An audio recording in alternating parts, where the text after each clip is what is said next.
Hola, hola, ¿qué tal? ¿Cómo están, amigos de The Corner? Vamos a estrenar una sección con el señor Álvaro de Grado, Diarios de Premier. Señor de Grado, ¿cómo le va? Nos vemos pocas veces, pero lo estimo mucho. Sabes que te quiero, Álvaro. Normalmente podemos platicar 2 minutos que se alarga a 25 y si son 25 termina siendo tranquilamente una hora. ¿Cómo le va? ¿Todo bien?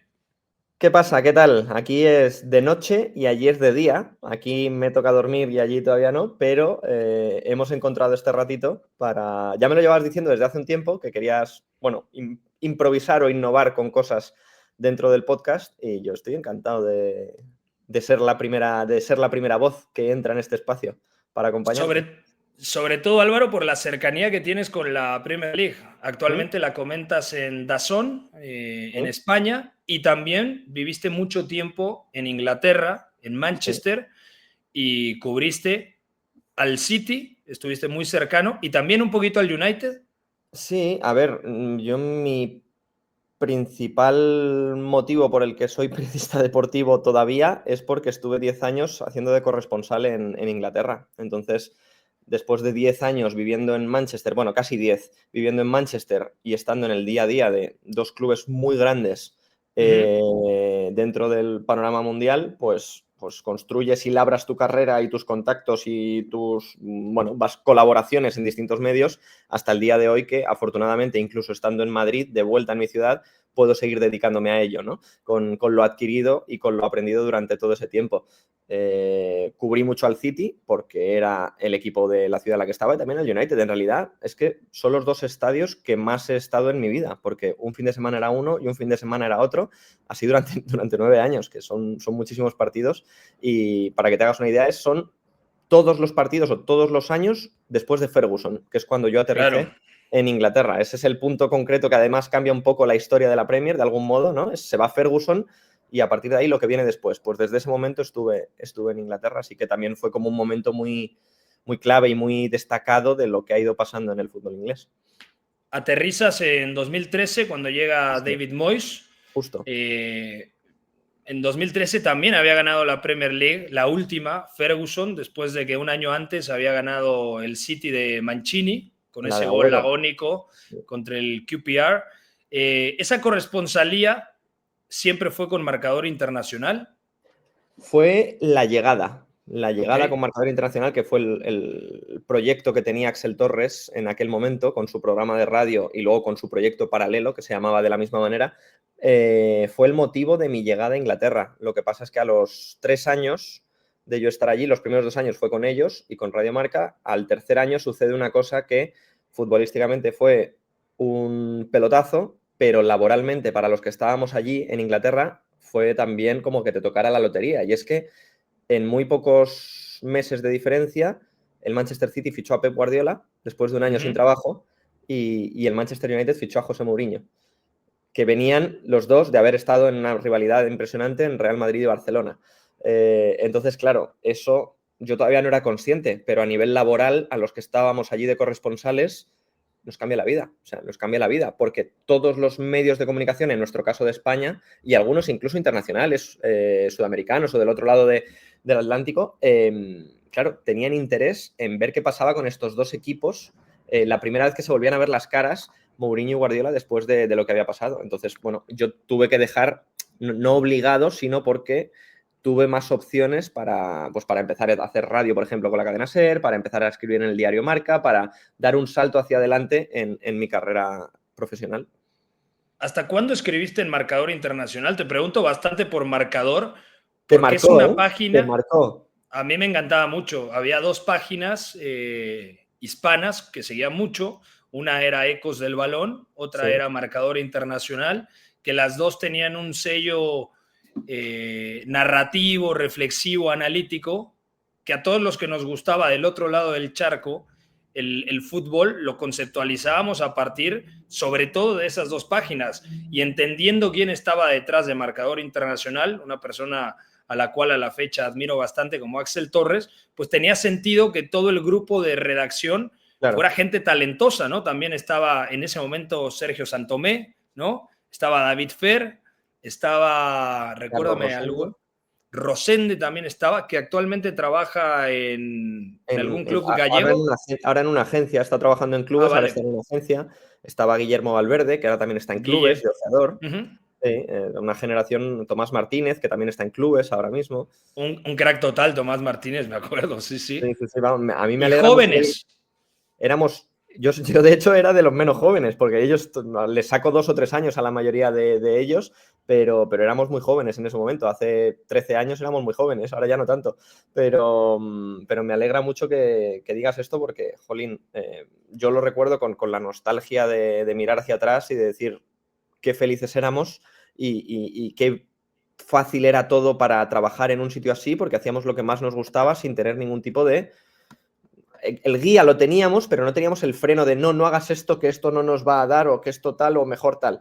No, hacíamos lo que considerábamos que teníamos que hacer, y eso para alguien que además está empezando y que tenía, pues como te digo, como guía periodístico, una persona como Axel, que en ese Ujú. momento todavía no estaba tan centrado en, digamos, equipos tan mainstream o temas tan centrales como son ahora mismo Madrid y Barcelona, que es a lo que se ha dedicado su vida en los últimos años, pues era una maravilla. Y lo que te digo, en 2016 creo que es cuando yo dejo de escribir en Marcador Internacional, que luego dura unos años más, es verdad, pero el proyecto Claro.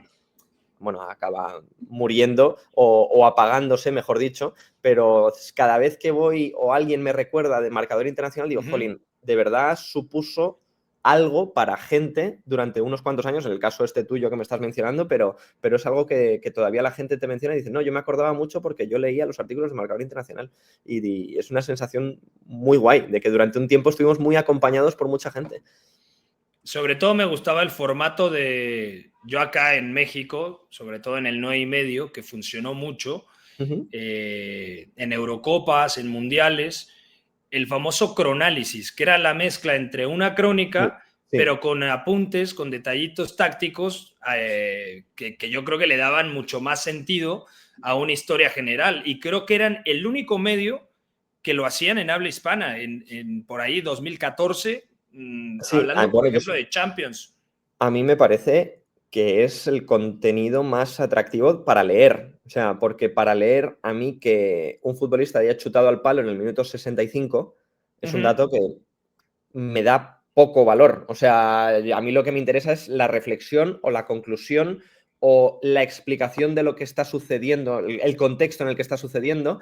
Y yo creo que una crónica en pleno, bueno, en 2014 o 2015 y más ahora todavía en 2025 tiene menos valor que todo lo demás que en ese momento ya empezábamos a hacer, ¿no? Y yo creo que eso también fue un punto de diferenciación con respecto a otros, ¿no? Que éramos gente que te explicábamos más o menos bien lo que sucedía más allá del partido, o por qué era importante o poco importante lo que estaba pasando, ¿no? Y El yo creo que contexto. se lee más eso que una crónica, ¿no? Totalmente, porque puede la crónica ser muy descriptiva, pero luego no necesariamente reflexiva. Y luego, si tiene detalles tácticos, y me acuerdo que compartían esos pantallazos, esos screenshots de Share My Tactics, Jolín, qué o memoria, sí, sea, sí, sí. que eso le daba también muchísimo sentido. Y aparte, lo tengo muy presente porque era el primer formato cuando hacíamos cosas para mundiales, Copa América, incluso cubrimos una Copa Africana de Naciones en el 9 y medio, y era básicamente un formato inspirado en lo que se leía, sobre todo en Marcador Internacional. Y a la hora de reclutar a los jóvenes, ¿no?, que acompañaban un poco esas crónicas, era elemental para mí. O sea, uno de los filtros es que conocieran el contenido de Guay. Ecos del Balón y de Marcador Internacional. Esto ni siquiera te lo había No, platicado no, no, pero con una joder, cerveza de por medio, ¿eh? sí, sí, sí, pues jolín, me hace sentir muy orgulloso por la parte que me toca durante esos 3, 4 años que estuve con ellos diariamente. Ujú. Ya te digo, yo lo recuerdo, o sea, yo tengo celos de mi vida del pasado constantemente. Es una cosa que además se ha ido acentuando con el paso de los años y con el regreso a España. Tengo envidia de mí mismo hace 10 años. Y ahora una de mis principales frustraciones es es vivir con esa envidia de lo que yo antes estaba viviendo, ¿sabes? Claro. Y el acostumbrarme a eso. Pero vamos, para mí fue una maravilla trabajar en el equipo de trabajo que éramos, que con el paso de los años se ha visto que eran gente muy válida para trabajar en clubes y gente muy válida para seguir en los medios de comunicación, en los grandes medios de comunicación de España, ¿no? De alguna manera. Entonces yo creo que eso pone todavía más en valor el ojo que tuvo Axel en su día para seleccionar la gente que quería a su lado. ¿Cómo lo reclutaba? ¿Cómo? Pues yo, vamos, él, no se le preguntaba exactamente cómo, pero él interactuaba o interaccionaba en redes con la gente que le parecía interesante. Y llegado el momento, si además de interesante generabas ahí una relación en la cual tenías cierto contacto, pues al final a mí me acabó diciendo, oye, ¿te quieres ir a vivir a Inglaterra? Que vamos a conseguir esto y esto. y yo obedecí. Pero así, esta fue conmigo, pero con otros los tuvo directamente en Barcelona o los llamaba mucho para el programa de radio y les hacía colaboradores en el programa de radio. Nos construyó un camino para desarrollarnos a nosotros mismos, ¿no? Para ir evolucionando. Y yo recuerdo la primera vez que yo entro en radio con 19, 20 años, vamos, no me quiero volver a escuchar. Ojalá no vuelva ese clip a mi vida, pero me acuerdo lo que era y no sabes hablar delante de un micrófono, no tienes esa facilidad, esa labia, esa construcción de oraciones, ese relato para contar algo. Y eso lo vas aprendiendo si alguien te da la confianza de ponerte delante de un micro cuando está encendido. Porque es como el jugador, ¿no? Que para tienen que ver sacar al sus campo. capacidades, claro, tiene que tener rodaje y continuidad. Si no, puede ser bueno o malo, pero no lo vas a descubrir. En los entrenamientos puedes ser el rey de los entrenamientos, pero si sales al campo con 70.000 personas y te cagas encima, pues tienes que entrar otra vez y otra vez y otra vez hasta que te salga. De acuerdo. ¿A Te ti, tocaron muchas...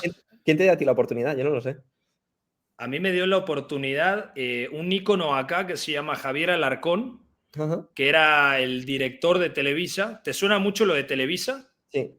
Televisa es muy potente acá porque es televisión abierta, más allá de que luego tenga un canal privado que se llama TUDN, ¿no? Sí. Pero en una entrevista con, imagínate el personaje,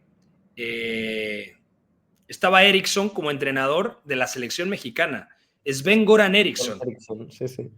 Y como los chicos que se acercaban, algunos compañeros de otras universidades, era como una especie de panel en donde habíamos 7, 8 universidades. Entonces yo le pregunté por la Lazio del año 2000, ¿no?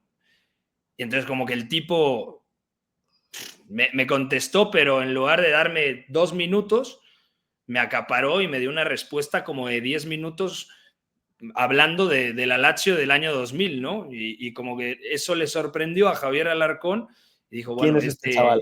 este chiquilín de 20 años algo debe de saber. Y la secretaria me dio la tarjeta, le escribí 3 veces, no me contestó, le escribí una cuarta, me contestó y me dijo, bueno, gracias por tu perseverancia, la cuarta fue la vencida, te espero en mi oficina. Fui a la oficina, imagínate, el director de Televisa, o sea, me impresionaba todo cuando entré al lugar y reunió en una como sala de juntas a 6 comentaristas que en ese momento eran muy relevantes para la empresa y les dijo, háganle una pregunta de fútbol a Pepe.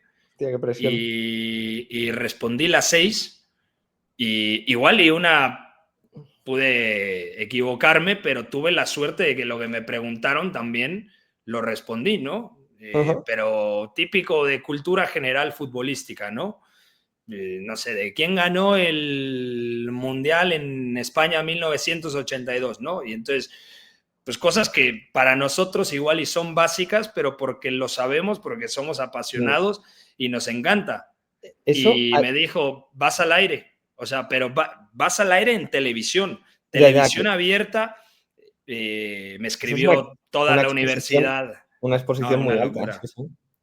Y luego, bueno, me ofrecieron trabajo. Mis papás me dijeron antes de jugar al reportero, desarrolla más tu vida académica, no solamente en el plano de estudiar, sino también desarrollando la vida social, que es elemental, ¿no? Para cubrir ciertas cuotas de vida, ¿no? Y terminé la universidad, entré a ESPN y luego, después de un mítico viaje a la Eurocopa de 2016, me habla otra vez Javier Alarcón porque me había visto en un canal de YouTube que abrí que se llama Apuntes de Rabona. Vaya. Imagínate. Sí, la vida da muchas vueltas. Me escribió en Twitter para hablar de otro seleccionador nacional, en ese caso de Juan Carlos Osorio, que acá todo mundo, o el 99% lo recontraputeaba y yo lo defendía mucho a Juan Carlos porque me gustaba lo que había hecho en Atlético Nacional, platiqué con él un par de veces y yo creo que fue una evolución para el analista en México tener un entrenador de convicciones tácticas tan avanzadas y tan desarrolladas. Se equivocara o no, tenía una baraja de conceptos muy importante. Entonces, bueno, ese es el resumen corto de cómo fue la vida laboral. Sí, muy sí. guay, muy guay. Alguien así que te ponga delante de una cámara, es que ese es el paso que marca las carreras de muchos, que alguien confíe en ti, es lo más importante. O sea, el timing. Total. Y que alguien diga, eres tú el que tienes que hacer esto. O sea, es clarísimo. No, y aparte, yo nunca había estado delante de una cámara, Y no que había ni probablemente te ves siquiera... ahora y sientes una vergüenza y dirás, pero esto es terrible, no lo quiero volver a ver, pero... Fíjate que en el primero, yo dije, estuvo muy bien porque el nervio se transformó en voy a ser medio mamón. Y claro, porque ese era mi caparazón, ese era mi escudo, ¿no? Y bromeaba con panelistas que tenían 65 años, yo teniendo 20. ¿Qué me vas a Y contar? eso le gustó mucho a la gente, ¿no? Porque igual podía entrar un poco tímido y trastabillado. Mi cerebro trabajó de una forma extraña y lo primero que hizo fue ponte un poco subidito y al tú por tú de que no eres el niñato al cual van a ver hacia abajo, ¿no? Entonces, ya luego como que aprendí ciertas cosas, los propios conductores se acercaron a mí, había exfutbolistas y demás, y creo que eso ayudó. Pero bueno, también creo que fue algo inteligente no quedarme como reportero en Televisa y cumplir ese proceso académico de disfrutar la universidad, de tener la primera novia de larga duración, de seguir jugando fútbol, tenía la beca universitaria porque jugaba más o menos bien, entonces cumplir ciertos plazos y saber cuándo te toca, yo creo que era elemental. ¿Tú estudiaste en qué universidad? Yo estudié en Madrid, aquí en una de las que hay en Madrid, en la Universidad Rey Juan Carlos.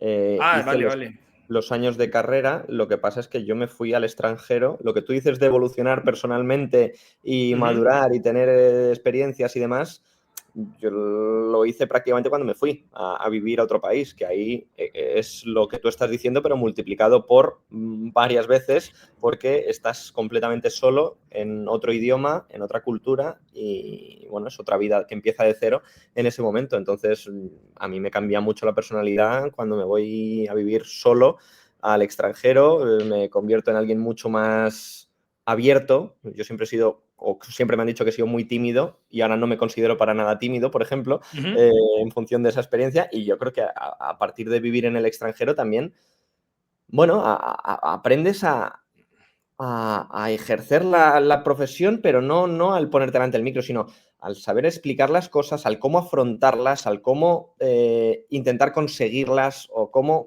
el tener esa relación con gente a la que no conoces y tú estás ahí y tienes que ganarte la vida de la misma manera. Entonces, claro. Yo creo que a mí, vamos, yo es una experiencia que recomiendo siempre, la de vivir fuera. No te tienes que ir a Inglaterra, pero el hecho de sentirte, o a cualquier otro país, el hecho de sentirte que estás solo y que te necesitas a ti mismo para salir adelante, es algo que te hace crecer muchísimo. Algo que es importante cuando vives solo y en otro país, en otro contexto, sobre todo la barrera del idioma, porque puedes hablar inglés, pero no es hablarlo, es pensarlo, ¿no? En el día a día, y eso ¿Tú te es crees que realmente sabes inglés hasta que hablas con ingleses? En ese momento ya te das cuenta de que no sabes inglés y luego de que, por supuesto, necesitas muchísima más fluidez al hablar. Pero bueno, lo suficiente para comunicarte y para hacer según qué cosas lo tienes, pero lleva su tiempo, evidentemente. Los acentos en Inglaterra es una cosa muy marcada, depende de la zona. No, y bueno, te vas con los escoceses Y es o otro idioma. Es otro idioma. Me ha tocado, no sé, hablar ¿con quién fue en una rueda de prensa? Ah, con Roy Hodgson. Ajá. Y yo en un Palace Brighton, que era, bueno, un clásico, ¿no? Que tiene número por la carretera y tal. Sí, sí, sí. Y volteé y le dije, iba Leo Waldman conmigo, ¿Qué ha y le dicho dije, este tío? cabrón, no le entiendo nada. O sea, pero nada, porque habla como hacia adentro, así muy rapidito, nada. Sí, sí, Y sí. luego ya como que después de una semana como que agudizas un poco más ese feeling, ¿no? Para Luego, entender. fíjate, por ejemplo, yo en mi etapa en Inglaterra he tenido la suerte de que a los entrenadores que más he tenido que seguir, pues claro, hablaban un inglés, pero inglés desde el extranjero, que eran Guardiola, que al principio hablaba normalito, normalito, y luego ya te vas acostumbrando a su nivel de inglés. Mourinho, que es un auténtico mago del relato y de la capacidad de hablar en rueda de prensa. O sea, es fascinante cómo eligen las frases y las hostias y los azotes a la hora de denunciarlas. O sea, el orden que hace para enunciar la crítica o el halago y cómo lo desarrolla con la voz, o sea, con las palabras y las frases, es alucinante. Y luego Jürgen Klopp. O sea, son tres maneras de hablar inglés que yo he vivido diariamente cada semana, que ninguno era inglés, pero te vas acostumbrando a los acentos de cada uno, de pues, un alemán, un español y un portugués. Yo siempre he dicho que Klopp hablaba mejor inglés que los ingleses. O Sí, sí. sea, Pero Klopp iba, no, iba muy rápido a veces. A veces el detalle, si no estabas muy atento, yo me lo perdía a veces hablando, o sea, escuchándole a él. Hablaba muy rápido. ¿qué fue lo que más te gustó de las ruedas de prensa en Inglaterra? Por ejemplo, a mí me sorprendió mucho que en los postpartidos Ujú. se hablaban muchas veces de otras cosas. No sé, habré ido a 10, 15 por ahí postpartidos y casi no se habla de táctica. Yo pensé que por ahí se iba a profundizar más sobre el juego y me di cuenta de que los periodistas locales van más por la nota o por cosas más contextuales En que por la general, información del partido. yo creo que soy capaz de adivinarte las 10 preguntas que van a hacer a un entrenador después de un partido. O sea, es como, yo qué sé, Harry Kane mete 3 goles. What's your opinion on his hat-trick? O sea, no hay. Esa pregunta está siempre. ¿Qué es lo que le aporta al equipo? No sé qué. ¿Por qué has decidido cambiarlo? No sé. O sea, preguntas que Claro, cosas las que no he entendido.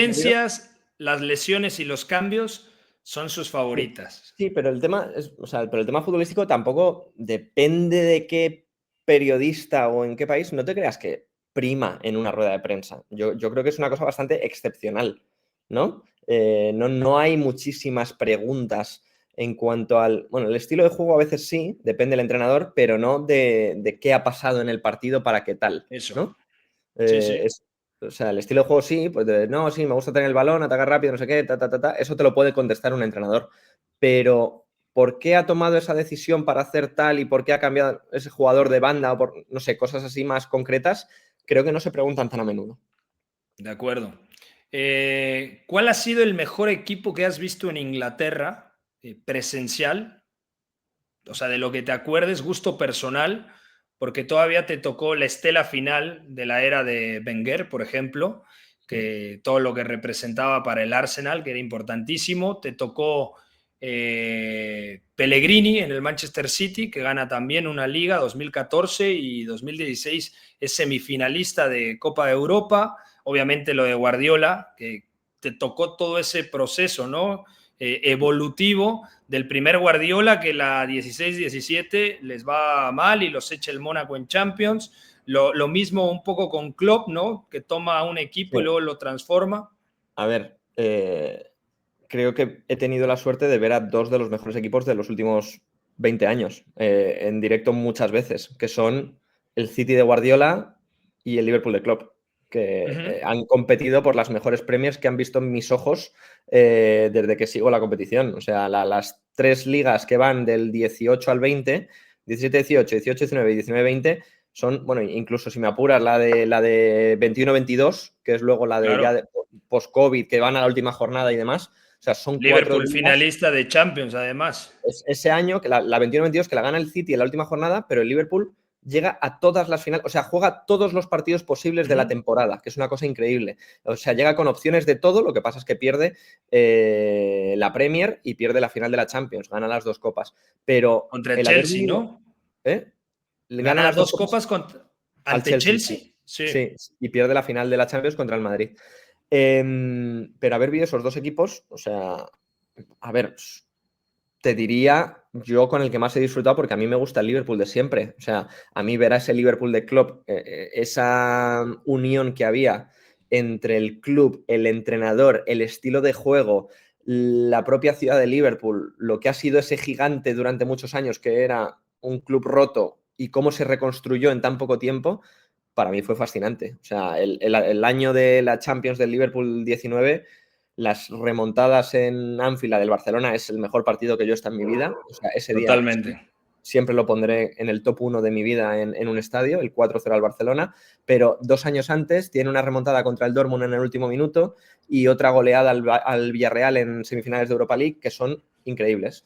¿Qué pasa? Que por mucho que a mí me guste el Liverpool, yo soy consciente de que el City de Guardiola creo que ha sido el equipo más superior que ha habido en Inglaterra en los últimos años. O sea, creo que es el que más distancia ha marcado con respecto al segundo cuando ha estado. Es un equipo imposible de seguir a largo plazo, porque tú le puedes ganar un día, pero sabes que se van a 95 100 puntos por temporada y seguir eso, pues lo pudo aguantar el Liverpool unos años, pero nada más.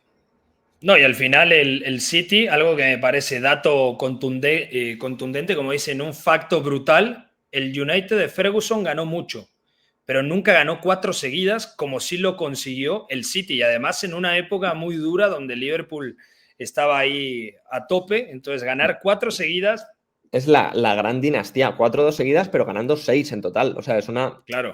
es una barbaridad lo que han hecho, además con el grupo de jugadores que, bueno, nos lo vamos a saber de memoria, cambiando uno arriba, uno abajo, pero te lo sabes ya para el resto de tu vida, con lo que empieza, con la plantilla que empieza y con la que acaba ahora ya, que ya no está ni Gundogan, ya no está De Bruyne, ahora tal, y han seguido ganando hasta el año pasado. Entonces, no sé, o sea, creo que el City es el equipo más superior que he visto, pero a mí el que más me ha hecho disfrutar también porque me gusta el equipo es el Liverpool. El único jugador que se mantuvo en la plantilla hasta el final, por lo menos de la temporada pasada, que estaba antes de que llegara Guardiola, era De Sí, Bruyne. claro. Eso es tremendo, ¿no? Y cómo lo transforma de aquel mediapunta de conducción y de frontal del área que rompía cada fin de semana a cualquier estructura defensiva en la Bundesliga con el Wolfsburgo, a hacerlo ese centrocampista total, a mí me parece un cambio impresionante. De Bruyne, que es famoso en Inglaterra por ser la portada de un periódico inglés, no me acuerdo cuál era, el Mirror, el Daily Mail o cuál, porque lo llamaban el Chelsea Flop. O sea, Claro. que el Manchester City estaba pagando, no sé si eran 50 o 60 millones por un Chelsea Flop, que es un descarte o una decepción del Chelsea de los años anteriores, y no se podían explicar cómo un par de años después el City estaba pagando ese pastizal, que es como hoy en día pagar 100 millones, porque cuando en ese momento se pagan 60 ya era más o menos ese valor, por un jugador que se terminó convirtiendo, a ver, no sé, pero es que está en la conversación de ser el mejor centrocampista de la Premier, por títulos, por influencia, por lo que ha sido en el club, sin ningún tipo de dudas, vamos. Salah también era Chelsea flop, un Sí, poco, y ¿no? fíjate, y Sí, le han sí. dado al final, le han dado un montón de... Sí, en fin. ¿Cómo ves la Premier League actual? Yo creo que es una Premier muy bonita porque está abierta y te voy a dar mi visión. A ver. Parecía las primeras jornadas que Liverpool iba a arrasar, pero el Liverpool puntuaba mejor de lo que el funcionamiento indicaba, porque Ujú. claro, ahora le toca armar su propio rompecabezas a Arne Slot. La temporada pasada, sin restarle mérito, era un poco más darle línea continuista a lo que había hecho Jürgen, más allá de que luego se inventa a Gravenberg en medio centro y la rompe completamente. Que el City todavía genera algunas dudas, porque también ha cambiado nombres importantes, que puede ser la temporada del Arsenal, porque es un Arsenal grupalmente con una plantilla más sólida, que tiene más herramientas en ofensiva. Y más profunda, sobre todo, sí, sí. No, para mí el mejor fondo de armario y línea defensiva lo tiene el Arsenal. Y luego también puede haber un Chelsea que va a incomodar toda la temporada, que igual y no le da para estar en el top 3, pero si volteamos a Europa, yo creo que el Chelsea, si se mete a semifinales y en 2026 tenemos una conversación, va a ser un poco sensación del Mundial de Clubes que a partir de los planes de partido específicos puede llegar a Ahí sí. competir mejor, ¿no? Sí, sí, ahí sí, pero yo al Chelsea en el largo plazo, digamos, no me lo creo en la regularidad. En la Eso es. regularidad de una Premier no me lo creo. Me lo creo en, pues eso, en días concretos, ¿no? En el saber ejecutar un plan perfecto para ganar al PSG 3-0, ¿no? Como pasó en verano. Pero yo en el largo plazo me creo a los tres que tú has dicho, que son Liverpool principalmente, que al inicio me daba la sensación de que iba a ser otra vez Premier para el Liverpool. Y si tuviera que ahora mismo meter mi dinero, lo metía al Liverpool otra vez. ¿Ah, sí? Creo, Más que al Arsenal. yo creo que sí. Pero porque considero que ahí hay demasiado talento como para no apostar porque haga clic en algún momento. O sea, creo que por muy mal que haya empezado Florian Wirtz, no está siendo tan De acuerdo. dramático como parece. Por mucho que Isaac no haya metido ningún gol en Premier, va a acabar metiendo. Y porque creo que salvo que haya varias lesiones que de verdad toquen, o como se lesiona uno de los centrales ahora, que se monta un lío increíble, creo que el Liverpool va a tirar hacia adelante sin problemas en general. Y luego el City. No sé si le va a dar, pero creo que ha vuelto a encontrar un ritmo más o menos competitivo que le faltó el año pasado. Y luego el Arsenal, lo has dicho antes, es que yo creo que tiene ahora mismo la mejor línea defensiva de la Premier y el mayor tú has dicho herramientas de ataque, pero profundidad de armario, alternativas de jugadores Sí. en el 11 titular. O sea, han jugado ya con Saka lesionado y no ha pasado nada porque ha estado Madueke perfecto. Ahora se ha lesionado Madueke, ha llegado Eberechi ese y vuelve Saka. Ahora se lesiona Odegaard un par de meses y va a jugar de repente Eze y Rice y Merino a ver si es delantero, media punta, lo que es. O sea, tiene una cantidad de variables aparte de los jóvenes que les va dando la oportunidad que es la gran apuesta, yo creo, del Arsenal esta temporada porque tienen la presión de ganar ya. Creo Claro. que es asfixiante la presión que tiene este equipo con lo que ha gastado y el margen de tiempo que le han ido dando de, sí, has ido subiendo escaloncitos, pero ya estás en el escalón de o ganas o me decepcionas, creo. Por mucho que Yo haya también creo eso. Sí, por mucho que haya competitividad, ¿no? Creo que han ido avanzando progresivamente de le compito una Premier al City, llevo al City hasta una última jornada, que eso no lo había hecho nadie, salvo el Liverpool de Klopp, que fue en el 24. Me cuelo en rondas de Champions, gano al Madrid de Champions, no sé qué, ficho al delantero que me falta, mantengo a mis estrellas. Chico, o ganas o ese proyecto no avanza más. Es que yo creo que antes estaba el Arsenal con la obligación de competir y se le justificaba el no ganar, y ahora con este plantillón que le ha quedado ya tiene la obligación de tocar metal Pues sí. y Y, seguramente la Premier League es un objetivo clarísimo porque tú dijiste algo clave, mantener a tus piezas más importantes y sobre todo fortalecer al equipo, porque cuando regrese Havertz habrá que ver si Gyökeres es discurso o recurso, ¿no? Porque a mí me parece que no, igual por lo que pagaron, no era el mejor delantero que podían fichar, aunque está marcando goles. sobre todo porque el Arsenal es un equipo que lo que más se le ha atravesado en estos últimos años es ganarle a equipos encerrados. Y para ganar equipos encerrados, Gyökeres no es exactamente el delantero que buscas, que es alguien que ha Eso explotado es. principalmente al espacio, ¿no? Para ganar equipos encerrados has necesitado pues, que Odegaard esté bien, que Bukayo Saka te genere 5 ocasiones por partido, que Declan Rice chute desde fuera, que tal, pero el delantero, la figura del 9 por la que has apostado es alguien que principalmente brilla con espacios. Entonces, el otro día leí un análisis muy chulo que me quiero fijar, mira, de hecho me toca hacer el Arsenal este fin de semana y quiero fijarme mucho porque decía que este año el Arsenal está intentando, para atacar bloques muy bajos, intentar no tener tanto el balón en el último tercio, sino muchas veces mandarlo hacia detrás, hacia los defensas, que el equipo rival se expanda, se abra, no se Salte un cierre poquito. tanto y entonces ser más directo, ¿sabes? Es como ser directos teniendo mucho el balón. No sé si me explico. Claro. Sí, sí, sí. A Intentando veces dar un paso atrás para dar dos hacia adelante, ¿no? más O sea, rápidos, correcto. eso Intentar es. abrir más al rival. Y me pareció muy interesante como lo había explicado y dije, jolín, no me había percatado de esto, me apetece intentar ver si de verdad es una idea que tienen para este año, porque ya digo, en los últimos años es el típico empate en casa contra el Fulham y el Crystal Palace lo que ha evitado que el Arsenal gane una Premier. Le ha sacado puntos el Fulham, la campaña, las últimas 2 campañas, si no mal recuerdo. También tengo que revisarlo, pero yo me acuerdo que si había un equipo con el que se dejaba puntos el Arsenal, ese era el Fulham Sí. de Marco Silva. También Hace, me toca hace- ese partido el fin de semana. Te voy a escribir al medio el tiempo. Fulham ¿Cómo Arsenal, vas? ¿lo hacemos los dos? Sí, sí. Bueno, pues fíjate, ya está, perfecto. Lo comentamos después de a ver si de verdad esto era una idea o un plan o es algo que queda ahí sin nada. De acuerdo. Ya para ir cerrando, hay 2 equipos que me gustaría escuchar tu valoración porque a mí me encantan. Uno es el Crystal Palace de Oliver Glasner, o sea que creo que igual y le faltan recursos en el banquillo, pero es un equipo que perfectamente tiene mecanizada la idea del 3-4-2-1, que pueden cambiar piezas, pero todos encajan. De hecho, llegó Jeremy Pino y yo tenía dudas de cómo iba a encajar y adaptarse en un sistema distinto y en una liga más física, y la verdad lo he visto bastante bien.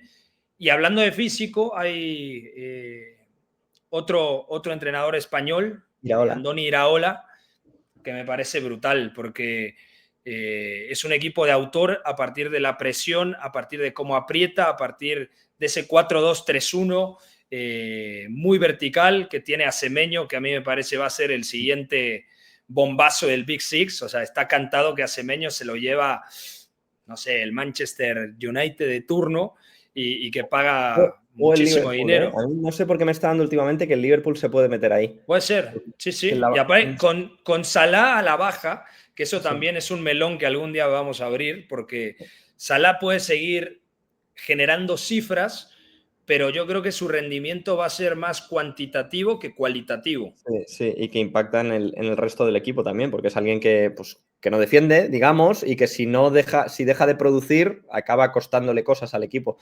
Pero, a ver, a mí el Bournemouth de Iraola me fascina, o sea, Uh -huh. me encanta.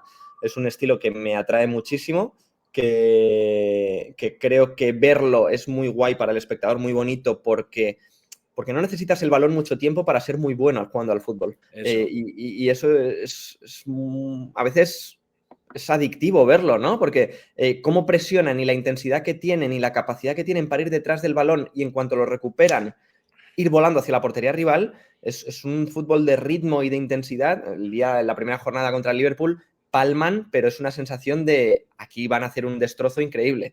El Sí. otro día acaban remontando contra el Fulham, creo que es, con 2 goles a toda velocidad. Son el equipo que más recuperaciones y contragolpes peligrosos hacen de la Premier League. Y a mí me gusta mucho eso, el físico que tienen, el buen uso que hacen de ese físico, porque Iraola es consciente, de hecho lo dice en una entrevista que leí el otro día, nosotros no somos buenos en pequeños espacios, entonces necesitamos que haya partidos abiertos para poder atacar al galope, como hacen ellos, o sea, con carreras y con Sí. espacios.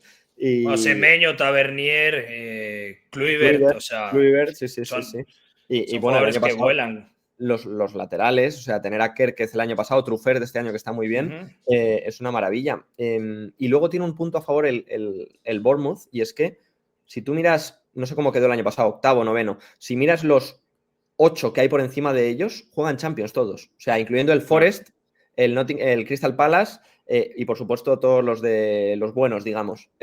Todos juegan Champions. Yo creo que va a haber un momento en el que el Bournemouth, que tiene una plantilla más corta, va a tener todas las semanas limpias. Y si no tiene las lesiones que tuvo el año pasado, jolín, pues no creo que quede segundo en la Premier League, pero para Al entrar decir en una... Champions dices Europa, o sea que tiene cualquier tipo de competición. No tiene nada, digo, pero todos los demás tienen algo. Claro, sí, sí, sí, Entonces, Conference, Europa League, lo que sea. todos tienen algo entre semana, al menos hasta enero. Entonces, yo creo que el Bournemouth, con la plantilla que tiene y con el ritmo que le mete a sus partidos, el año pasado pasan por encima del City de una manera alucinante, Sí, del sí. Manchester City, que es uno de los partidos en los que se ve que Gundogan no puede seguir, que De Bruyne ahora mismo cuesta punto, o sea, que le pasaba eso al City en partidos de alta intensidad. Y teniendo menos partidos el Bournemouth con respecto a todos los que van a ser sus rivales, a mí me apetece mucho ver si entran entre los 7 Sería primeros, por ejemplo. tremendo. Sería Sí, sí. increíble. Sería Y bueno, increíble. y el Palace no es lo mismo, pero sí es un punto similar de un esquema que lo ha hecho un entrenador que ha encontrado futbolistas perfectos para eso. A mí Daniel Muñoz me vuelve loco como carrilero derecho. Sé que tiene algunas críticas en Colombia, lo confirmé el otro día, porque lo elogié mucho en redes, pero luego cuando juega la selección colombiana, o sea, creo que lo admiran mucho, pero que cuando llega a la selección colombiana como que le ha quedado algo a deber en algún momento. Me llegaron varias menciones de ese estilo y yo no lo tenía tan presente y me dio esa sensación de que luego cuando llega a la selección no chuta como chuta con el Crystal Palace. Cuando llega al área Tienen más rival. a Lerma, por ejemplo, en la selección de Colombia que a Dani Muñoz, que además Colombia juega línea de 4 Claro, y el Palace, bueno, es muy marcado, ¿no? Mitchell y Muñoz son los carrileros. elementales en el Sí, sí. sistema, claro. Y luego tienen a Adam Wharton, que a mí me parece que va a ser la siguiente gran De venta acuerdo. de ese equipo y probablemente incluso hasta de la Premier. No sé hasta qué niveles se va a ir de precio, porque si Everett se lo han vendido por 60, va a estar en ese rango, va a estar a partir de 60, 70 lo que van a vender a Wharton el verano que viene. No creo que tarde mucho más en que salga, salvo que haya una lesión mediante. A mí me parece un jugador, un perfil de jugador que Sí. no ha tenido Inglaterra casi nunca y que no se puede permitir desaprovecharlo. O sea, creo que es Un alguien que... lanzador, ¿no? Un organizador. Es que tiene una zurda espectacular. Y zurda y diestra. Es que es un tío que al primer toque... ¿Cuál era el dato que vi el otro día? Era...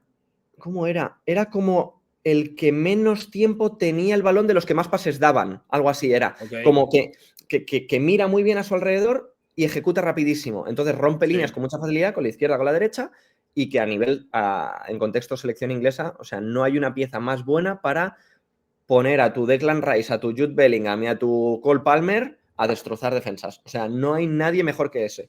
Entonces yo Claro. creo que no se pueden permitir no utilizarlo. Y tiene algo que es interesante. Parece que a veces alenta el pase, pero porque él ya lo vio y Y, como que se encima y ¡pum! Suelta el sí, sí, sí. latigazo y Lo mete el pase rompe la... Sí, sí, sí. filtrado brutal. De A mí me acuerdo. fascina A y mí en también fin, me gusta a ver mucho. hacia dónde sale. De acuerdo. Pues señor de grado, esto ya va por 42 minutos. Te dije que se iba a Oh, pasar volando, pero es lo mismo como cuando tenemos una cervecita o una que ya tortilla pasa, ya, española ahí por y ya ha medio. sucedido. Ya ha sucedido. Y seguirá sucediendo. Seguro. Ahí tengo a mi hermano que no es tu vecino, pero vive relativamente cerca. No vamos a develar la ubicación, pero pronto nos veremos ahí con el señor Guille Glés y con otros buenos amigos, colegas, periodistas allá en España. Señor de Grado, gracias por pasarte aquí a Diarios de Premier. Gracias a ti por pensar en mí para este rinconcito. Me lo he pasado muy bien y ha habido un poco de mezcla entre experiencias periodísticas y fútbol, ¿no? Que es un poco lo que nos ha rodeado toda la vida, así que pues es fácil. De eso se trata. Así que ya lo saben, amigos de The Corner, sigan al señor Álvaro de Grado, un crack comentando, un crack como persona, tiene muchas experiencias y no va a ser la primera vez que esté acá, porque yo creo que todavía se le puede exprimir como una toronja en pleno verano. Así que, de Grado, un fuerte abrazo, amigo. Muchas gracias, un abrazo. Pásenla bien, nos vemos en el siguiente capítulo. Bye bye.